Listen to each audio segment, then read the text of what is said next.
Hi guys, मैं अपना नया वीडियो लेकर आई हूँ 10th क्लास के लिए, जो कि आपके chapter magnetic effect of electric current से है। मैंने अपने प्रीवियस वीडियो में आपको एक्सप्लेन किया था कि जब एक स्ट्रेट करंट कैरिंग कंडक्टर होता है वो अपने सराउंडिंग किस तरीके के मैग्नेटिक फील्ड लाइन को प्रोड्यूस करता है, यानी उन मैग्नेटिक फील्ड लाइन का जो पैटर्न होता है वो किस तरीके का होता था। ये हमने आपको अपनी प्रीवियस वीडियो में बताया था। स्ट्रेट कंडक्टर, ठीक है, यहाँ पर बताया था आपको इस तरीके से कि एक कार्डबोर्ड लेना है और कार्डबोर्ड पर हमें आयरन फिलिंग्स लेनी है और इस वायर को हमें क्या था, फिलिंग्स वायर को हमें बैटरी से कनेक्ट करना है। और जब हम देखते हैं कि बैटरी से कनेक्ट होती है, जैसे वायर में करंट पास होता है, तो हमारी जो आयरन फिलिंग्स होती है वो कुछ इस सर्किल की फॉर्म में अरेंज हो जाती है। और ये सर्किल हमने बताया था कंसंट्रिक रिंग्स भी बोल सकते हो कि फॉर्म में अरेंज होती है। आज बट हम अपना जो टॉपिक लेकर आए हैं स्टूडेंट, आज हम क्या करेंगे, वायर हमारा वही होगा बट हम आज उस वायर की शेप को थोड़ा सा क्या करेंगे, चेंज करेंगे और देखेंगे कि किस तरीके की मैग्नेटिक फील्ड वहाँ पर लाइंस जो होती हैं वो कौन से पैटर्न में प्रोड्यूस होती है। तो आज का हमारा टॉपिक है magnetic field pattern due to a circular loop, यानी अब हम वायर को एक सर्किल की फॉर्म में टर्न कर देते हैं और देखते हैं कि किस तरीके की मैग्नेटिक फील्ड लाइन वहाँ पर प्रोड्यूस होती है। ओके स्टूडेंट, तो यहाँ पर हमने एक कॉपर वायर लिया जिसको हमने क्या कर दिया, सर्किल की फॉर्म में टर्न कर दिया। अब इसी कॉपर वायर को स्टूडेंट हम क्या करते हैं, यहाँ पर हम बैटरी से अटैच कर देते हैं, राइट। ये यहाँ पर हमने क्या कर दिया, बैटरी से अटैच कर दिया, राइट। और यहाँ पर एक कार्डबोर्ड लिया, फिलिंग्स डाली हमने, आयरन फिलिंग्स उस पर डाल दी। जब यहाँ से करंट, अब देखो इस तरीके से ये करंट क्या होगा, पास होगा यहाँ पर, राइट। अब जब हम स्ट्रेट वायर लिया था स्टूडेंट, तो वहाँ पर हमारा देखो कार्डबोर्ड का और हमारे वायर का केवल एक जगह, एक पॉइंट पर कांटेक्ट था, इसीलिए वहाँ पर हमारी जो थी एक ही पोर्शन पर हमारी कंसंट्रिक रिंग की फॉर्म में मैग्नेटिक फील्ड लाइन प्रोड्यूस हुई थी। बट यहाँ पर हमारे दो पॉइंट हैं जहाँ पर कि हमारा जो कार्डबोर्ड है और हमारे वायर का कांटेक्ट होता है, एक पॉइंट ये और एक पॉइंट ये, राइट। हमारे दो पॉइंट है जहाँ पर होता है। तो अब जब हम देखेंगे कि जैसे हम इसके अंदर क्या करते हैं स्टूडेंट, करंट पास होता है, तो यहाँ पर एक पैटर्न जो मैग्नेटिक फील्ड लाइन का पैटर्न प्रोड्यूस होता है, किस तरीके से, जो आपकी कैसे पता चलेगी वो शेप आपको, हमने वहाँ पर आयरन फिलिंग्स को स्प्रिंकल किया हुआ है, तो वो आयरन फिलिंग्स क्या करेंगे, इस तरीके से आपके सर्किल की फॉर्म में उन्हीं पॉइंट पर, दोनों पॉइंट्स पर क्या हो जाएंगी, अरेंज हो जाएंगी। और यहाँ पर भी है इस तरीके से, राइट, ऐसे। और धीरे धीरे क्या होते चले जाएंगे स्टूडेंट, ये हमारे सर्किल क्या होते चले जाएंगे, बड़े होते चले जाएंगे, इस तरीके से बड़े होते चले जाएंगे हमारे ये सर्किल, आर्क यानी एक तरीके से। और एक टाइम पर आकर क्या हो जाएंगे, जब आपके लूप का जो सेंटर होगा, यहाँ पर ये लूप का सेंटर लेट एम जो है ये आपके लूप का सेंटर है, इस लूप के सेंटर पर आकर आपकी जो मैग्नेटिक फील्ड लाइन होगी वो क्या हो जाएंगी, स्ट्रेट हो जाएंगी, राइट। ओके, तो यहाँ पर ये दो पॉइंट है। अब ये कंसंट्रिक रिंग की फॉर्म में क्यों हुई, क्योंकि देखो स्टूडेंट, यहाँ पर ये जो पोर्शन है, यहाँ पर ये आपका वायर जो क्या एक्ट कर रहा है, जस्ट लाइक एक स्ट्रेट कंडक्टर की तरह से ही कर रहा है। तो जिस तरीके से हमने बताया था कि स्ट्रेट कंडक्टर में क्या होता है, इस तरीके से कंसंट्रिक सर्किल फॉर्म होते हैं, तो वही चीज़ यहाँ पर भी हुई है। इस पॉइंट पर पॉइंट ये आपका क्या हुआ, एक स्ट्रेट वायर की तरह से वर्क किया यहाँ पर, ठीक है, ये स्ट्रेट वायर है और स्ट्रेट वायर में सेम उसी तरीके से कंसंट्रिक सर्कल्स की फॉर्म में आपकी, या रिंग की फॉर्म में आपकी मैग्नेटिक फील्ड लाइन प्रोड्यूस हुई। दो पॉइंट पर, एक इस पॉइंट पर, एक इस पॉइंट पर, क्योंकि यहाँ पर हमारे दो कॉन्टैक्ट पॉइंट हैं, दैट्स वाई ऐसा हुआ। तो अकॉर्डिंग टू दिस, सबसे पहले तो ये देखो, the magnetic field lines are circular near the current. यहाँ पर जहाँ पर भी करंट कैरिंग लूप होगा उसके नियर में ये जो आपकी मैग्नेटिक फील्ड लाइन होगी, ये क्या होगी, सर्कुलर की फॉर्म में, सर्कल की फॉर्म में होगी। But as we move away, जैसे जैसे हम क्या करते चले जाएंगे, मूव होते चले जाएंगे, मूव करते चले जाएंगे, तो ये जो कंसंट्रिक सर्किल्स है representing field lines become bigger and bigger, बड़े होते जा रहे हैं ना। ये देखो सर्किल, ये छोटा है, फिर ये इससे बड़ा, फिर ये इससे बड़ा, फिर ये इससे बड़ा, तो ये क्या होते चले जाते हैं, बड़े होते चले जाते हैं, बिगर होते चले जाते हैं, right. And at the centre of circular loop, ये आपका सर्कुलर लूप, इसका सेंटर यहाँ पर है, at the centre of your circular loop the magnetic field lines are straight, वहाँ पर क्या हो जाएंगी, स्ट्रेट हो जाएंगी वो, राइट। क्योंकि ये जो आर्क है, ये आर्क इतनी बड़ी हो जाएगी, जब सर्किल बड़ा हो जाएगा तो डेफिनेटली ये आर्क बड़ी हो जाएगी और सेंटर में जाकर ये आपको क्या होगा, ये आपको लगेगा कि ये क्या है, एक तरीके से स्ट्रेट लाइन है ये, राइट। ये चीज़ें हुई यहाँ पर कि ये तो पता चल गया कि मैग्नेटिक फील्ड का पैटर्न क्या है, वही है कंसंट्रिक सर्कल्स की फॉर्म में ही अरेंज हो रही हैं वहाँ पर वो। बट अब how can we find the direction of magnetic field. अब यहाँ पर देखो मैग्नेटिक फील्ड की डायरेक्शन को अगर हमें फाइंड करना है तो जिस तरीके से हमने उसमें किया था स्टूडेंट, किसमें, जो स्ट्रेट कंडक्टर में बताया था आपको, स्ट्रेट कैरिंग कंडक्टर में भी हमने लिया था, वहाँ पर लिया था हमने राइट हैंड थंब रूल। अब हमें करंट की डायरेक्शन तो डेफिनेटली पता है क्योंकि बैटरी के थ्रू हमें करंट की डायरेक्शन का पता है। अब इस पोर्शन पर देखो जहाँ पर ये आपकी बन रही है, यहाँ पर ये जो लाइन बनी है, अगर पर्टिकुलर इस पॉइंट पर हम यहाँ पर लेते हैं करंट की डायरेक्शन को, इस पॉइंट पर लिया तो करंट की डायरेक्शन आपकी क्या है स्टूडेंट, अपवर्ड है, राइट, अपवर्ड डायरेक्शन है। ओके, तो यहाँ पर अपवर्ड है इस पॉइंट पर जाकर, राइट, और यहाँ वाले पॉइंट पर ये let P point, this one ये आपका क्यू पॉइंट, राइट, ये पी पॉइंट और ये क्यू पॉइंट। अब हम डायरेक्शन को यहाँ से फाइंड कर सकते हैं किसके, अपने कौन से, राइट हैंड थंब रूल से, राइट। तो सिंपल है, यहाँ पर ये राइट हैंड अपवर्ड डायरेक्शन है, तो आपकी फिंगर किस तरीके से कर्ल हो रही है, इस तरीके से कर्ल हो रही है, यानी आपकी जो फिंगर हो रही है वो कहाँ जा रही है, एंटी क्लॉकवाइज जा रही है, राइट। तो यहाँ पर जो आपकी एंटी क्लॉकवाइज जा रही है, तो जो भी आपकी ये मैग्नेटिक फील्ड लाइन यहाँ पर प्रोड्यूस होगी वो किस तरीके से मूव करेगी स्टूडेंट, एंटी क्लॉकवाइज, इस तरीके से मूव करेगी, है ना, यानी ये एंटी क्लॉकवाइज ऐसे मूव करेगी। ये आपकी मैग्नेटिक फील्ड लाइन की क्या हो जाएगी, डायरेक्शन हो जाएगी, राइट, किससे, राइट हैंड थंब रूल से। अब हम लेट करते हैं हमारे कौन से, इस क्यू वाले पॉइंट पर अगर हम लेट करते हैं यहाँ, ये करंट की डायरेक्शन क्या है, डाउनवर्ड है, क्योंकि आपका करंट कैसे मूव कर रहा है, ऐसे ही तो जा रहा है आपका करंट, तो यहाँ पर हो गई डाउनवर्ड इस पॉइंट के ऊपर। तो यहाँ पर जो आपकी मैग्नेटिक फील्ड लाइन होगी इसकी डायरेक्शन को आप कैसे फाइंड करेंगे, क्योंकि ये क्या है, डाउनवर्ड है, तो मैं इधर आती हूँ, इधर ये डाउनवर्ड है, यहाँ पर करंट आपका क्या है, डाउनवर्ड है, तो आपकी जो फिंगर है वो कैसे मूव कर रही है, यहाँ पर देखो आपकी जो फिंगर मूव करेंगी वो कैसे करेंगी, इस तरीके से करेंगी, राइट। ये डाउनवर्ड है, राइट हैंड है, और ये फिंगर मूव करी ऐसे, तो यहाँ पर इट मीन्स आपकी क्या हो जाएंगी, क्लॉकवाइज हो जाएंगी, ये हो जाएगी आपकी क्लॉकवाइज, राइट। यहाँ पर ये जो मूव करेगी आपकी, ये देखो इस तरीके से आपकी मूव करेगी, राइट, दोनों पोर्शन पे ऑपोजिट हो जाएगी, यानी यहाँ पर आपकी क्या हो जाएगी, जो डायरेक्शन है वो आपकी क्या है, इस तरह पे जब एंटर करिए इस वाले पॉइंट पर अपवर्ड है, इस तरीके से एंटी क्लॉकवाइज है, यहाँ पर डाउनवर्ड है और इस तरीके से क्लॉकवाइज है, राइट। तो ये तो हुई एक नॉर्मल वे में आपको डायरेक्शन फाइंड करना है।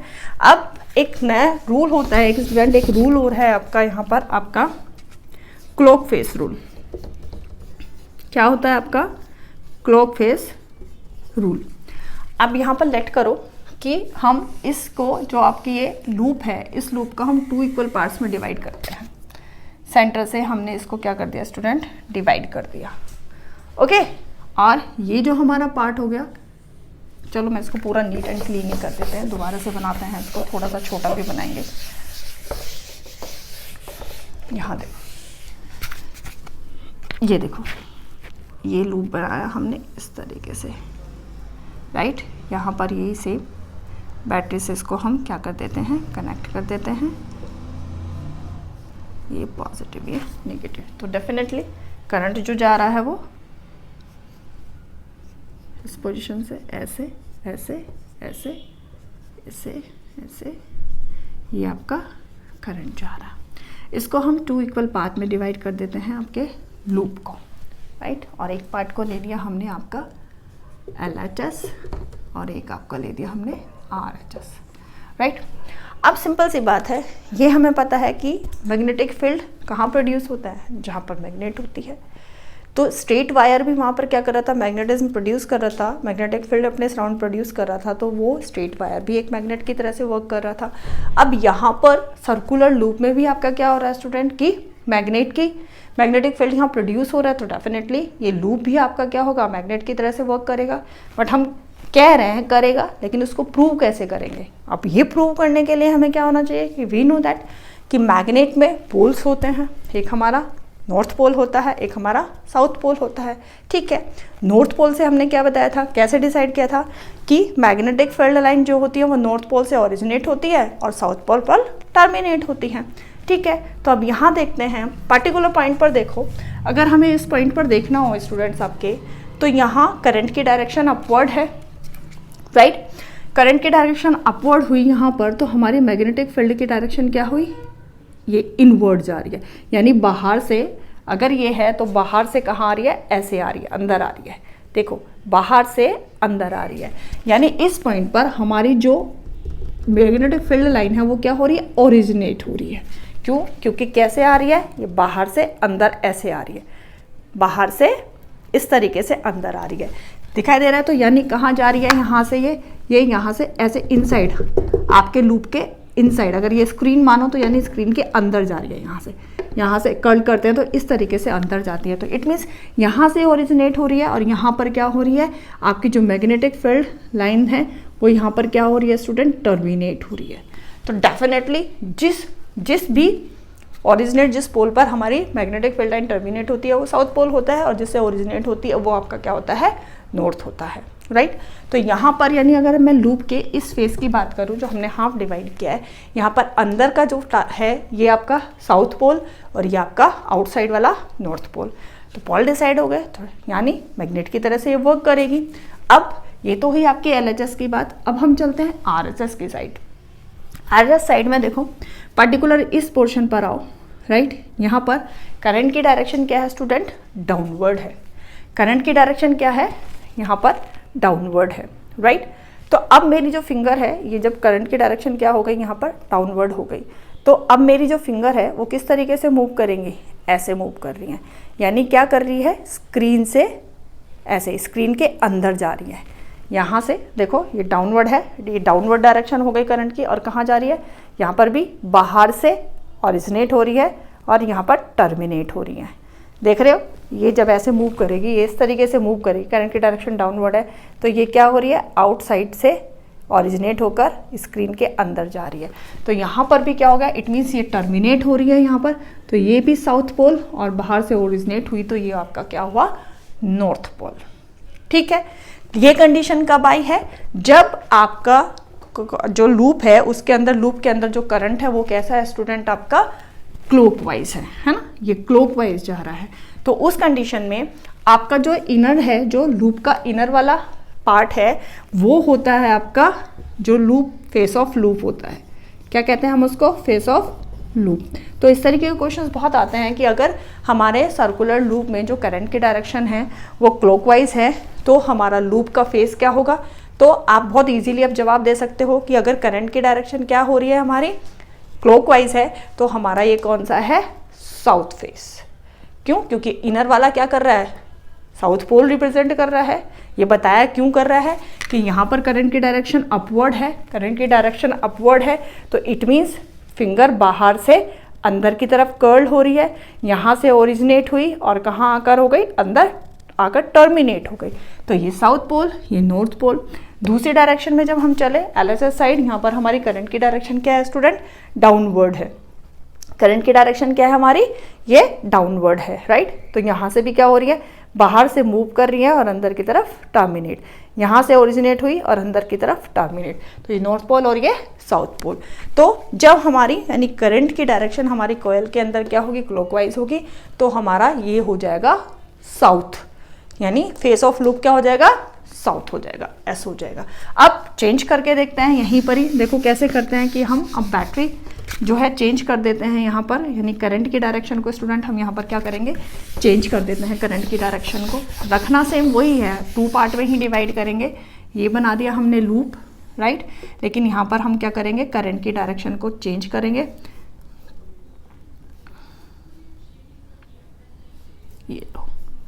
ये नेगेटिव और ये पॉजिटिव, तो यानी करंट की डायरेक्शन अब हमारी जाएगी इस तरीके से, है ना। ये करंट की डायरेक्शन हो गई अब हमारी। अब पर्टिकुलर इस पॉइंट पर और इस पॉइंट पर देखते हैं हम, राइट। ये P पॉइंट और ये हमारा क्या हो गया स्टूडेंट, Q पॉइंट। चेक करते हैं जब हमारी करंट की डायरेक्शन क्या होगी स्टूडेंट, आपकी अब क्या हो रही है, एंटी क्लॉकवाइज है, राइट। तो इस वाले पोर्शन पर चले, यहाँ पर हमारी करंट की डायरेक्शन डाउनवर्ड है, यहाँ पर करंट की डायरेक्शन क्या है स्टूडेंट, डाउनवर्ड है, ठीक है। इस तरीके से करंट की डायरेक्शन डाउनवर्ड होगी। तो अब मैग्नेटिक फील्ड लाइन देखो कैसे जा रही है, इस तरीके से जा रही है, कहाँ, बाहर की तरफ टर्मिनेट कर रही है। अंदर से ओरिजिनेट हुई और बाहर की तरफ टर्मिनेट हो गई, अंदर से ओरिजिनेट हुई और बाहर की तरफ टर्मिनेट हो गई। तो इट मीन्स जब ये अंदर से ओरिजिनेट हुई तो यहाँ पर आ गया हमारा नॉर्थ पोल और यहाँ पर आ गया हमारा साउथ पोल। जब हमारी करंट की डायरेक्शन क्या है, डाउनवर्ड है, तो पी पॉइंट पर हमने देखा तो करंट की डायरेक्शन हमारी क्या हुई, डाउनवर्ड हुई। तो हमारी मैग्नेटिक फील्ड लाइन आपकी अंदर, फेस के अंदर से, लूप के अंदर से क्या हुई, ओरिजिनेट हुई और कहाँ टर्मिनेट हो गई, आपके बाहर, लूप के बाहर जाकर टर्मिनेट हुई। तो दैट्स वाई ये साउथ पोल एंड ये नॉर्थ पोल हो गया यहाँ पर, ठीक है। LHS वही 2 पार्ट हमने इसके सेम पहले भी किए हुए थे जिस तरीके से। तो LHS में इस बार ये क्या हो गया, हमारा साउथ पोल आउटसाइड आ गया और नॉर्थ पोल इनसाइड आ गया। चलिए अब इधर RHS में भी ये सेम चीज़ चेक करते हैं। यहाँ पर RHS में क्या है, ये जो Q पोर्शन है, यहाँ पर हमारी जो करंट की डायरेक्शन है क्या है स्टूडेंट, वो अपवर्ड है। करंट की डायरेक्शन क्या है, अपवर्ड है। तो अब आपकी फिंगर कैसे मूव कर रही है, देखो ये अपवर्ड है, तो यहाँ से इनर से आई, इनर से ओरिजिनेट हुई और आउटसाइड पर टर्मिनेट हो गई। इनर से ओरिजिनेट हुई, आउटसाइड से टर्मिनेट हो गई, ये ऐसे, ठीक है। अंदर से बाहर की तरफ आ रही है, कैसे आ रही है, अंदर से बाहर की तरफ आ रही है। तो अंदर से बाहर की तरफ आ रही है, तो ये हो गया आपका नॉर्थ पोल और ये हो गया आपका साउथ पोल, ठीक है। तो इट मीन्स जब हमारे करंट की डायरेक्शन क्या होगी स्टूडेंट, क्लॉकवाइज होगी, तो हमारे जो लूप का फेस होगा वो क्या होगा, यहाँ पर अगर आपके करंट की डायरेक्शन क्या है, करंट की डायरेक्शन आपके क्लॉकवाइज है, राइट, तो आपका जो लूप होगा वो साउथ फेस होगा, ठीक है। और अगर आपके करंट की डायरेक्शन जो है वो क्या है, आपकी करंट की डायरेक्शन आपकी क्या है, एंटी क्लॉकवाइज है स्टूडेंट, तो आपका जो फेस होगा उसका लूप का वो कैसा होगा, वो होगा आपका नॉर्थ फेस, ठीक है। ऐसे भी बना सकते हो, देखो सिंपल एस बनाओ, चल रहा है ये ऐसे, तो ये क्लॉकवाइज है, तो यानी ये आपका क्या है, साउथ है। और यहाँ पर ये देखो ये एंटी क्लॉकवाइज है, ये ऐसे मूव कर रहा है ना, इसमें तो कैसे मूव कर रहा था, ऐसे, और ये ऐसे मूव कर, एंटी क्लॉकवाइज। तो बस ध्यान रखना है जब क्लॉकवाइज है तो लूप का जो फेस होगा वो कैसा होगा, साउथ होगा, और जब आपकी एंटी क्लॉकवाइज है करंट की डायरेक्शन तो आपका जो लूप का फेस होगा वो क्या होगा, नॉर्थ होगा। होपफुली ये कंसेप्ट क्लियर हुआ होगा आपको। बहुत इंपॉर्टेंट रूल है आपका ये, 10th के वे से अगर हम देखते हैं, बोर्ड एग्जाम्स के वे से भी देखते हैं, तो बहुत ही इंपॉर्टेंट रूल है, राइट। तो ये तो चीज़ हुई आपकी क्लॉक फेस रूल, और किस तरीके की मैग्नेटिक फील्ड लाइन जो होती है प्रोड्यूस होती है सर्कुलर लूप में। जब एक करंट कैरिंग कंडक्टर हमारा सर्कुलर लूप होगा तो किस तरीके की मैग्नेटिक फील्ड लाइन होगी, बताया था किसकी होंगी, कॉन्सेंट्रिक सर्कल की फॉर्म में होंगी, 2 पॉइंट्स पर होंगी, क्योंकि यहाँ हमारे कार्डबोर्ड के साथ में 2 कॉन्टैक्ट पॉइंट है यहाँ पर, तो इसीलिए आयरन फिलिंग्स 2 पॉइंट पर जाकर अपना मैग्नेटिक फील्ड के पैटर्न के फॉर्म में क्या होती हैं, अरेंज हो जाती हैं, राइट। अब हम देखो इसकी स्ट्रेंथ हम कैसे, जो हमारा मैग्नेटिक फील्ड इसके थ्रू प्रोड्यूस हो रहा है उसकी जो फैक्टर्स होता है, किस फैक्टर्स के ऊपर डिपेंड करता है, सिंपली हमने बताया था करंट के ऊपर डिपेंड करता है, ठीक है। तो करंट के ऊपर डिपेंड करता है, यानी डायरेक्टली प्रोपोर्शनल होता है आपके करंट के, जितना ज़्यादा आपका करंट उसमें इंड्यूस करेंगे आप, उतना ही ज़्यादा आपका स्ट्रॉन्ग मैग्नेटिक फील्ड जो होगा वो प्रोड्यूस होगा, यानी जितना ज़्यादा करंट इंक्रीज होगा उतना ही ज़्यादा मैग्नेटिक फील्ड भी आपका, उसकी स्ट्रेंथ भी या उसका मैग्नीट्यूड भी उतना ही इंक्रीज होगा। सेकेंड वन आता है एन यानी नंबर ऑफ टर्न्स, यानी अभी मैं जो ले रही हूँ केवल एक टर्न, जैसे हमने यहाँ ये वायर का खाली 1 टर्न लिया था, बट अगर हम इन नंबर ऑफ टर्न्स को बढ़ा देते हैं, ठीक है, इन नंबर ऑफ टर्न्स को स्टूडेंट्स क्या कर देते हैं, हम बढ़ा देते हैं, तो हमारा मैग्नेटिक फील्ड उतना ही ज़्यादा स्ट्रॉन्ग होगा। क्यों? क्योंकि हर एक वायर क्या करेगा, वो मैग्नेटिक फील्ड लाइंस को प्रोड्यूस करेगा, और वो सबकी डायरेक्शन क्या होगी, सिमिलर होगी, डायरेक्शन सिमिलर होगी, तो वो ऐड होंगे, और ऐड होके वो जो मैग्नेटिक फील्ड होगा वो बहुत ज़्यादा स्ट्रॉन्ग हो जाएगा। तो जितना नंबर कोयल के, जितना नंबर ऑफ टर्न्स हम कोयल में इंक्रीज करेंगे, हमारा मैग्नेटिक फील्ड भी उतना ही ज़्यादा इंक्रीज होगा। बट यहाँ पर वंस अगेन जो स्ट्रेट कैरिंग कंडक्टर में भी था, करंट कैरिंग कंडक्टर में भी था, वो यहाँ पर भी है, magnetic field inversely proportional to radius of जो भी आपके कंसेंट्रिक सर्कल्स होते हैं, यानी जितना सर्किल जितना बड़ा होगा मैग्नेटिक फील्ड उतना ही वहाँ पर वीक होगा। सर्किल जितना यानी रेडियस जितनी कम होगी मैग्नेटिक फील्ड उतना ही ज़्यादा स्ट्रॉन्ग होगा। अगर आपकी रेडियस ज़्यादा है तो आपका मैग्नेटिक फील्ड वहाँ पर क्या होगा, वीक होगा। तो जहाँ पर सर्किल स्मॉलर वहाँ पर मैग्नेटिक फील्ड स्ट्रॉन्ग, बट जहाँ पर सर्किल बड़े या बिगर वहाँ पर आपका मैग्नेटिक फील्ड क्या होगा, वीक होगा। ठीक है, तो ये आपके फैक्टर्स थे जिनके ऊपर मैग्नेटिक फील्ड डिपेंड करता था, जो प्रोड्यूस हो रहा है आपके करंट कैरिंग सर्कुलर लूप के थ्रू। होपफुली ये टॉपिक आपको क्लियर हुआ होगा। नेक्स्ट वीडियो के साथ फिर से मिलेंगे नए टॉपिक के साथ। तब तक के लिए stay at home and stay healthy.